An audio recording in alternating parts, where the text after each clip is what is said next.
Yes, it is a Franzke Friday on the Midday Show. Scott Franzke, sponsored by Morgan & Morgan, America's largest injury law firm, as the Phillies win another series last night, 3-1, up in Boston, led by another Kyle Schwarber home run and some good pitching. Scott, how you doing today? I'm doing good. How are you guys? I'm doing better, Scott. I got my galoshes on. The sun is out today, and I'm prepared Yes, for Scott, we're at the might site. What are your galoshes for? yeah, in case it rained. Because remember last time we was here, Scott, it rained. We're at the site of the great midday flood of 2025 when you were on the phone with us. Yeah. Right. Luckily, we're dry today, but you were Scott, I don't know if you know this, but like as soon as our interview ended last year at this same date, we had to abandon ship because the river had started to rise, and I was about ankle deep in water as I spoke to you. It was probably pretty dangerous with all the equipment we have here. Well, I'm glad you're not facing such fear today. No, we're not. Really we're am. okay. I know Hugh not do well in that situation. No, he didn't. He was brave in the elements. We replayed some of the audio yesterday, and you could hear Hugh saying Jesus in the background and saying, let's get out of here. It wasn't Hugh's finest moment. I was just trying to save people, Scott. No, you abandoned us. You left.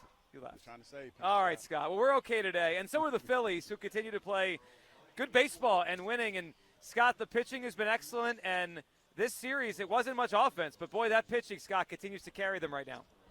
Yeah, it really does. I mean, even when you throw Andrew Painter into the mix, good starting pitching, that carries the day more often than not. And if you get performances like that night in and night out, you're going to win a whole lot of ball games. That's for sure. Because again, it doesn't take much. Like you said, it's one big swing by Kyle Schwarber, and then all of a sudden you've got a lead. And the reason is because of the pitching. It's been great. It's been great. For a couple of weeks now. It's been excellent. They played better defense overall. I think only one error, if my memory serves, or maybe two. I mean, it's been a low amount since Mattingly took over. Better starting pitching. Scott, the interesting part, though, is they continue to win despite one thing that we could clearly see. Like, their right-handed bats are just not giving them anything. How long do you think they can sustain this way? I'm looking at it every night, and it feels like their four most productive hitters, all left-handed. Obviously, Schwarber, who we'll talk about. Harper, who's had a very good season. Marsh, who's been excellent. And even Justin Crawford, right? And then you look at they're the top four in terms of OPS. Scott, they're just getting almost amazingly little out of their right-handed bats. It feels like that has to change if this winning continues over the next few weeks. I do think it has to change. This weekend they're going to see three right-handed starters, so maybe it's not as big a deal in the near term. But it does need to change. And I think Adolis Garcia looks to me like he needs a little bit of either a breather or, some kind of a reset. It seemingly has kind of worked out for Alec Boehm over the last few days. He's been hitting the ball hard. He has been getting some hits out of it. He had the 2-homer game last weekend, but, not a lot of power since then. But I would not be surprised to see Boehm back up higher in the order and maybe Garcia down a little bit, just to kind of, whether it's a day off somewhere in there too, that might be possibility with all these right-handers who throw hard. But they need to find a way to get him right, because they're going to need it. As you said, they're going to need it. They're going to face some lefties, and they're going to need some production. Outside of the lack of hitting from the right-handed hitters, what has to you been the biggest difference in the turnaround with this team? Because I've been trying to put my finger on the pulse of this thing, but I really can't tell what it is. But they look different. So from your purview, Scott, what has been the biggest turnaround for this team since Mattingly took over? I don't think there's no question in my mind. It's the fact that the starting pitching has pitched like they're supposed to, and there's some results. Nobody wants to hear about the excuses or bad luck or soft contact turning into hits and these kinds of things. But it really started. I think maybe it was a bit of a turnaround to have Wheeler come back to end that 10-game losing streak, and I think they're 13-5 since then. And the big reason why, because again, you start a game. How many times did they start a game and they're just in a hole early? And that's hard to come out of, and it's hard for an offense to kind of stay after it and realize, oh, we got to score 4, 5, 6 runs. We got to score 4 right now just to get back in the game, kind of thing. Whereas if it's 2-1, 1-1, scoreless like last night, guys can relax, I think, a little bit more when they take their at-bats. So I don't think there's any question starting pitching has been the big improvement. That's made the biggest difference in the win-loss record. Scott, and look, we go through this once in a while with a player or two who's having a kind of a historic season, and the numbers start going to a place where it's, like, hard to ignore. At what point, and maybe it's already happened for you, but I don't know, at what point do you think you'll start thinking about and talking about Schwarber maybe chasing down something special? I mean, he has 18 home runs already. Last year when he hit 56, I think he's 10 days ahead of the pace he was on last year, when he got to number 18. You start doing the math. I mean, he's on pace for over 60 home runs. The amount of people that have ever done that in the history of the game is very small. Scott, like, how much longer, if he continues at a pace like this or exceeds it, will you start thinking about the idea that we could be in store for one of those special kind of home run summers with this player? I hadn't really, to be honest with you, I hadn't really looked at the pace as they call it. So I wasn't really aware of that. I mean, obviously, he's streaky. He can get streaky, and he's on a good streak right now. We haven't even gotten to June yet. The warm weather and that kind of thing. So, yeah, I mean, I think if he keeps this up, this pace up for another month, then I think you start really, thinking about numbers like 60. But I think it's definitely attainable for a guy like him. I mean, we saw what he did last year. And, again, if he catches fire, look out because, he can do damage every single time up. And, you get behind an account with him like that guy did last night, and it was almost no chance. Scott Franzke with us here on a Franzke Friday. Scott, as we look forward here with the team, there's a lot of things moving in the right direction. One thing that has not been where we want it to be yet so far this season is the offense from Trea Turner.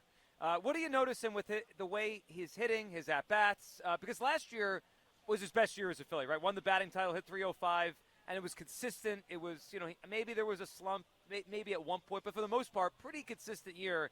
This year it hasn't been. We're a quarter of the way in, hitting 233, on base well under 300. What's been the difference from last year to this year? What are you noticing that he's got to fix here to get back where we want him to go? To me, it looks like he's pulling off a lot. I don't know. I mean, honestly, it's weird that, one night he'll pound out 4 hits and next time, an 0 for 6.